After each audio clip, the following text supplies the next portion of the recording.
Hello dear students, good morning everybody. हमने constitution के तहत पार्ट 5 तक पढ़ लिए थे और उसके अलावा हमने प्रस्तावना भी पढ़ ली थी और हमने अनुसूचियां भी पढ़ ली थी। आज की क्लास में हम पार्ट 6 संविधान का पार्ट 6 जो कि राज्य सरकार आता है उसके अंदर वो पढ़ेंगे इसमें। तो जिस प्रकार केंद्र सरकार के 3 अंग होते हैं, कार्यपालिका, व्यवस्थापिका और न्यायपालिका, उसी प्रकार राज्य सरकारों के भी 3 अंग होते हैं, कार्यपालिका, व्यवस्थापिका और न्यायपालिका, जो कि पार्ट 6 में आता है। कार्यपालिका जो कि अनुच्छेद 152 से 167 तक, उसके बाद व्यवस्थापिका अनुच्छेद 168 से 213 तक और न्यायपालिका 214 से 237 तक।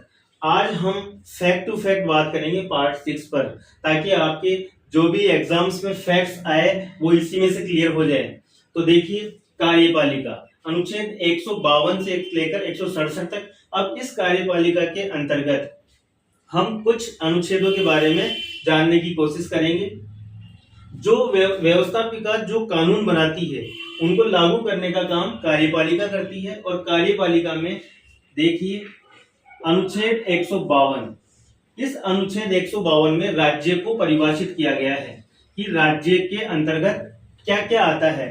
जैसे भाग 3 में जो मूल अधिकार है उसमें अनुच्छेद 12 में राज्य शब्द को परिभाषित किया गया है। राज्य के अंतर्गत संसद अथवा केंद्र सरकार, राज्य व विधानमंडल और स्थानीय सरकारें आती है। उसी प्रकार यहाँ पर भी अनुच्छेद 152 में राज्य शब्द को परिभाषित किया गया है। इसी प्रकार अनुच्छेद 153, इसमें यह प्रावधान किया गया है कि प्रत्येक राज्य में एक राज्यपाल होगा।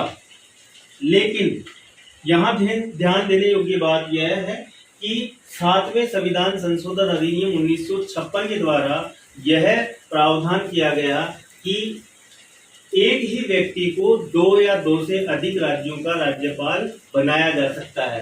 ध्यान रखिएगा, 7वें संविधान संशोधन अधिनियम 1976 से संशोधन किया गया अनुच्छेद 153 में, और वहां संशोधन करके लिख दिया गया कि एक ही व्यक्ति को 2 या 2 से अधिक राज्यों का राज्यपाल बनाया जा सकता है। इसी प्रकार अनुच्छेद 154, राज्य की जो कार्यपालिका शक्ति है, राज्य की जो कार्यपालिका शक्ति है वह राज्यपाल में निहित होती है और वह इसका प्रयोग या तो स्वयं करता है या अपने अधीनस्थ अधिकारियों के माध्यम से करता है। यहाँ अधीनस्थ अधिकारियों से तात्पर्य है मुख्यमंत्री व उसकी मंत्रिपरिषद। तो राज्य की कार्यपालिका शक्ति किसमें निहित होती है? राज्यपाल में। अनुच्छेद 154 में उल्लेखित है। इसी प्रकार अनुच्छेद 155 राज्यपाल की नियुक्ति का प्रावधान है। राज्यपाल की नियुक्ति राष्ट्रपति के द्वारा की जाती है और केंद्रीय मंत्रिपरिषद की सलाह से की जाती है। राष्ट्रपति के द्वारा केंद्रीय मंत्रिपरिषद की सलाह पर अनुच्छेद 155 में राज्यपाल की नियुक्ति का उल्लेख है। इसी प्रकार अनुच्छेद 159 बहुत इंपॉर्टेंट अनुच्छेद है। राज्यपाल अपना पद ग्रहण करने से पहले जो शपथ लेता है उसका उल्लेख राज्यपाल द्वारा शपथ का उल्लेख कौन सा अनुच्छेद में? 159 में। अब यहाँ हम ये भी बता सकते हैं कि राष्ट्रपति जो शपथ लेता है उसका उल्लेख अनुच्छेद 60 में है, उपराष्ट्रपति की शपथ का उल्लेख 69 में है और राज्यपाल की शपथ का उल्लेख तो 159 में है। यहाँ ध्यान रखने योग्य बात यह है कि इसकी शपथ का उल्लेख अनुसूची 3 में नहीं है। अनुसूची 3 में राज्यपाल की, राष्ट्रपति की और उपराष्ट्रपति की शपथ का उल्लेख नहीं है, तो ध्यान रखिएगा, ये बहुत इंपॉर्टेंट है। इसी प्रकार अनुच्छेद 161 राज्यपाल की समाधान की शक्तियां, कोई भी दंड दिया जाता है तो उसको समाधान की शक्ति राज्यपाल में निहित होती है। और यहाँ हम ये भी बता दें कि राष्ट्रपति की जो समाधान की शक्ति है वो अनुच्छेद 72 में है, राज्यपाल की 161 में और राष्ट्रपति की 72 में। अनुच्छेद 165 ये भी बहुत इंपॉर्टेंट है। राज्य का महाधिवक्ता, राज्य के महाधिवक्ता का उल्लेख अनुच्छेद 165 में है, जिसकी नियुक्ति राज्यपाल के द्वारा की जाती है और यह राज्य सरकार का सर्वोच्च विधि अधिकारी होता है। मतलब विधि से संबंधित सलाह देने का कार्य राज्य सरकार को कौन करता है? महाधिवक्ता। और वर्तमान में हमारे राजस्थान के महाधिवक्ता हैं राजेंद्र प्रसाद, और प्रथम महाधिवक्ता थे हमारे जीसी कासलीवाल। तो ध्यान रखिएगा, राज्य सरकार का सर्वोच्च विधि अधिकारी होता है महाधिवक्ता, और उसका उल्लेख है अनुच्छेद 165 में। 167 ये भी बहुत इंपॉर्टेंट है, क्योंकि इसमें राज्यपाल को जानकारी देने से संबंधित मुख्यमंत्री के कर्तव्यों का उल्लेख है। अब क्या है इसमें, इसके 3 पार्ट हैं, 167 ए, 167 बी एंड 167 सी। 167 ए में उल्लेखित है कि प्रशासन और विधान संबंधी जो भी मंत्री परिषद के द्वारा विनिश्चय कर लिए जाते हैं वो मुख्यमंत्री द्वारा राज्यपाल को सूचित करना मुख्यमंत्री का कर्तव्य होता है। 167 बी में राज्यपाल के द्वारा मांगे जाने पर विधान संबंधी जो विनिश्चय है वो राज्यपाल के समक्ष प्रस्तुत करने होते हैं 167 बी में। 167 सी ऐसा विषय जिस पर किसी मंत्री ने तो विनिश्चय कर लिया है लेकिन मंत्री परिषद ने नहीं किया है, तो राज्यपाल द्वारा अपेक्षा किए जाने पर मुख्यमंत्री उस जो भी निर्णय लिया है उसको मंत्री परिषद के समक्ष रखना मुख्यमंत्री का कर्तव्य होता है। तो ध्यान रखिएगा, 167 में राज्यपाल को जानकारी देने के संबंध में मुख्यमंत्री के कर्तव्यों का उल्लेख है। तो ये कार्यपालिका के अंतर्गत हमने कुछ अनुच्छेदों के बारे में जानकारी लेने की कोशिश करी। उसके बाद हम आते हैं व्यवस्थापिका पर, जो कि अनुच्छेद 168 से 213 तक उल्लेखित है। अब 168 पर गौर करते हैं, राज्यों के विधान मंडलों का गठन। 168 में यह उल्लेखित है कि राज्य के विधान मंडलों का गठन कैसे होगा। तो जिस प्रकार संसद के 3 अंग होते हैं, राष्ट्रपति, लोकसभा और राज्यसभा, उसी प्रकार राज्य के विधान मंडलों के भी 3 अंग होते हैं, राज्यपाल, विधान परिषद और विधानसभा। अब यहाँ नोट करने की बात यह है कि विधान परिषद जो है वो हमारे 28 राज्यों में नहीं है, हमारे केवल और केवल 6 राज्यों में विधान परिषद है वर्तमान में। वो 6 राज्य कौन से हैं? कर्नाटक, उत्तर प्रदेश, महाराष्ट्र, बिहार, आंध्र प्रदेश और तेलंगाना। इसे हमने एक फॉर्मूले के माध्यम से हम याद कर सकते हैं, कुंभट, KUMBAT,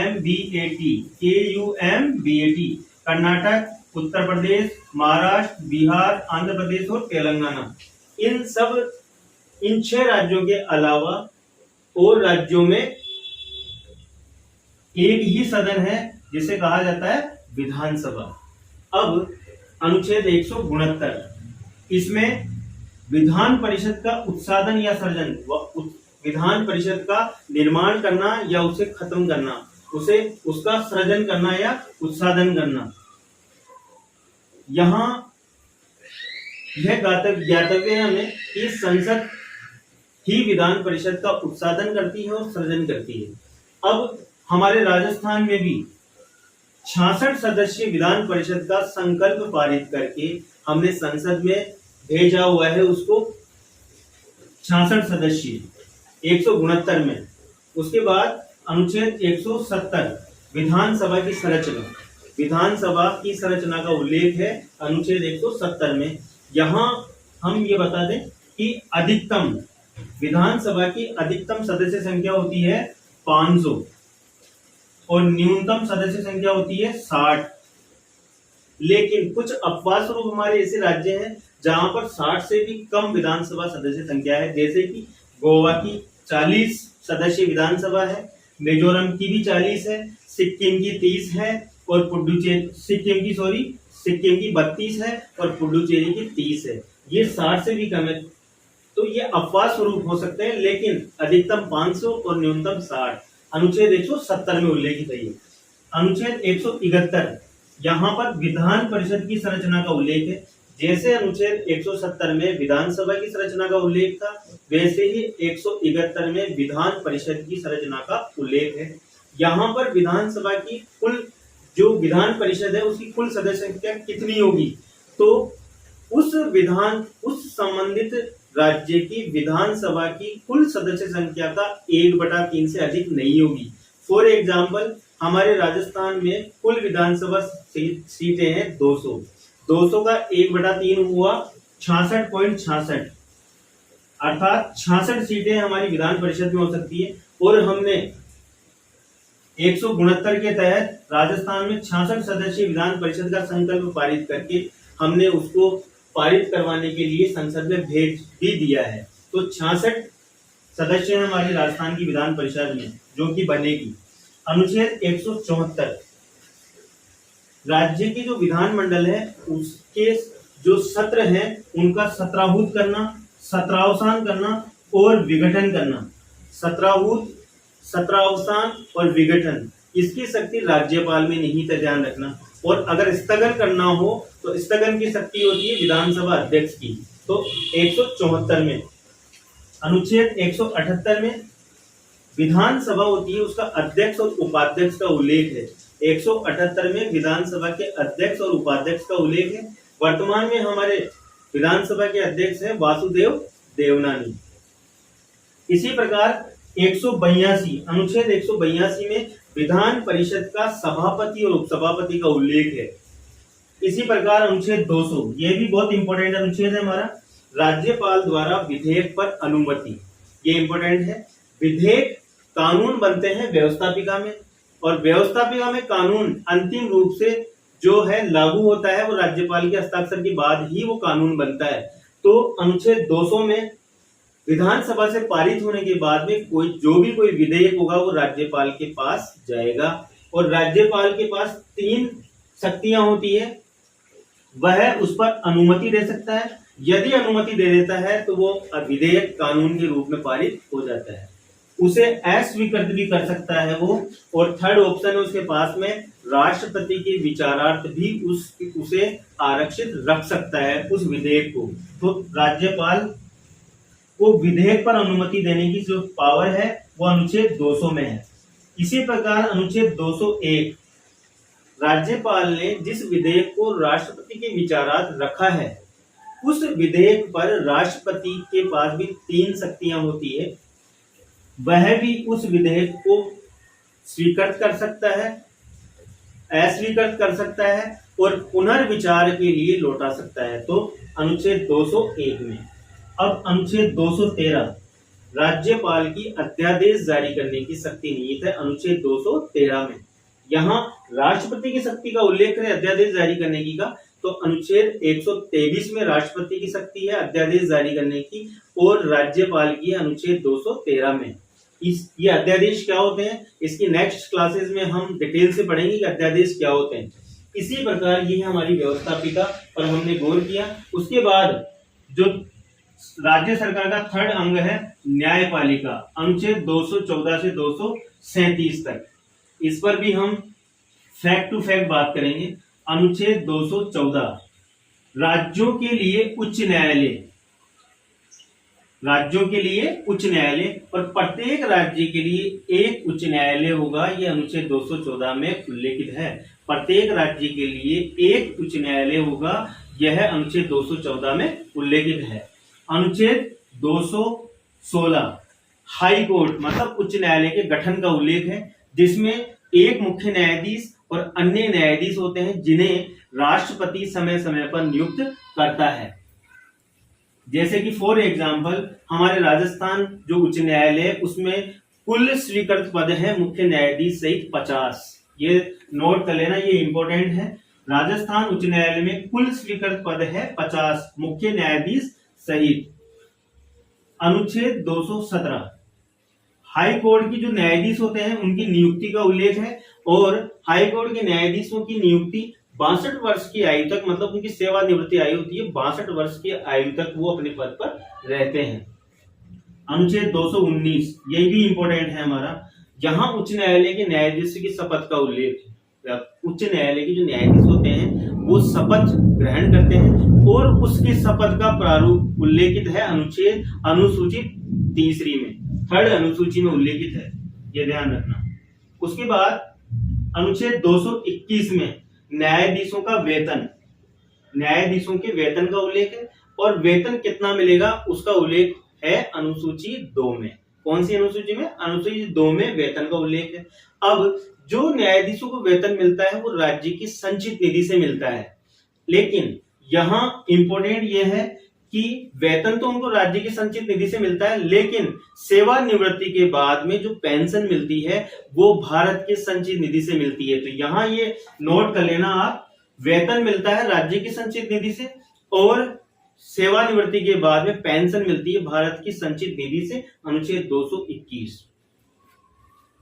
अनुच्छेद 226 ये भी बहुत इंपॉर्टेंट अनुच्छेद है। हाई कोर्ट की याचिका जारी करने की शक्ति है इसके अंदर अनुच्छेद 226 में।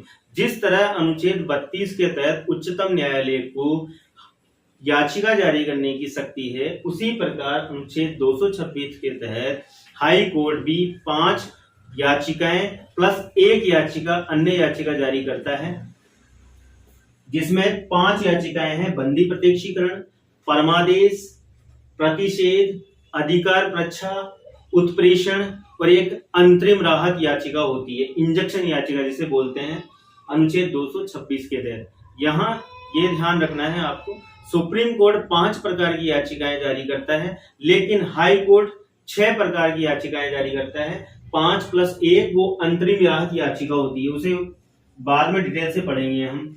अनुच्छेद 231 ये भी इंपॉर्टेंट है। इसमें उल्लेखित है कि 2 या अधिक राज्यों के लिए एक ही उच्च न्यायालय की स्थापना की जा सकती है। जैसे फॉर एग्जांपल पंजाब और हरियाणा का एक ही उच्च न्यायालय है, चंडीगढ़ उच्च न्यायालय। तो 2 या 2 से अधिक राज्यों के लिए एक हाई कोर्ट की व्यवस्था भी की जा सकती है। अनुच्छेद 233 जिला न्यायाधीशों की नियुक्ति होती है, इसके अंदर डिस्ट्रिक्ट जजेस की नियुक्ति होती है जो कि राज्यपाल करते हैं संबंधित उच्च न्यायालय के परामर्श से।